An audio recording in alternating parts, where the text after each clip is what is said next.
ایک زمانے میں چھوٹے سے قصبے میں ایک جادوئی کھیل کا میدان تھا جو صرف اس وقت نمودار ہوتا تھا جب گھڑی آدھی رات کو بجتی تھی۔ یہ ایک راز تھا جو صرف قصبے کے بچوں کو معلوم تھا اور وہ اسے مڈ نائٹ میڈوز کہتے تھے۔ دو بہادر بہن بھائیوں سائم اور ایما نے ایک چاندنی رات میں جادوئی کھیل کا میدان دریافت کیا۔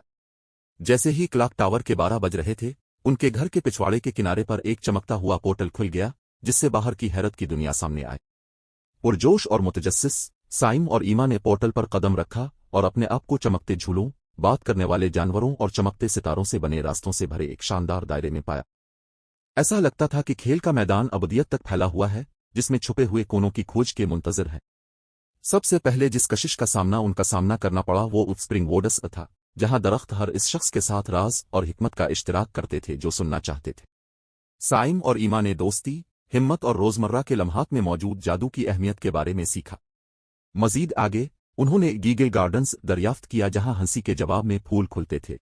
بچے جتنا زیادہ ہنستے رہے، پھول اتنے ہی روشن اور متحرک ہوتے گئے۔ یہ خوشی اور لامتناہی ہنسی سے بھری ہوئی جگہ تھی۔ جب وہ اپنا سفر جاری رکھے ہوئے تھے تو ان کا سامنا شرارتی ببل بروک سے ہوا، جو کہ تمام رنگوں کے بلبلوں سے بھری ہوئی ندی۔ بلبلوں میں بچوں کو مڈنائٹ میڈوز کے مختلف حصوں میں لے جانے کی طاقت تھی، جس سے ایک سنکی اور غیر متوقع مہم جوئی پیدا ہوتی تھی۔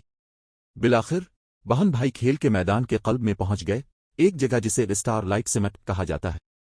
وہاں ان کی ملاقات guardian of mid night Meadows سے ہوئی، جو لونا نامی ایک عقلمند بوڑھا الوپ تھا۔ لونا نے وضاحت کی کہ کھیل کا میدان بچوں کو اپنے اندر موجود جادو اور تخیل کی اہمیت کی یاد دلانے کے لیے موجود تھا۔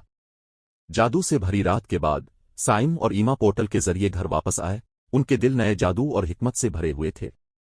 جیسے ہی صبح کی پہلی کرنیں افق کو چھونے لگے، پورٹل بند ہو گیا، جس سے مڈ نائٹ میڈوز اگلی آدھی رات تک سوتے رہے۔ اس دن کے بعد سے سائم اور ایما مڈ نائٹ میڈوز کے خفیہ رکھوالے بن گئے اور دوسرے بچوں کو ستاروں کے آسمان کے نیچے آنے والی جادوئی مہم جوئی میں شامل ہونے کی دعوت دیتے رہے۔ جادوئی کھیل کا میدان میڈوول میں ہنسی، دوستی اور بچوں کے لامحدود تخیل کی پناہ گاہ بنا رہا۔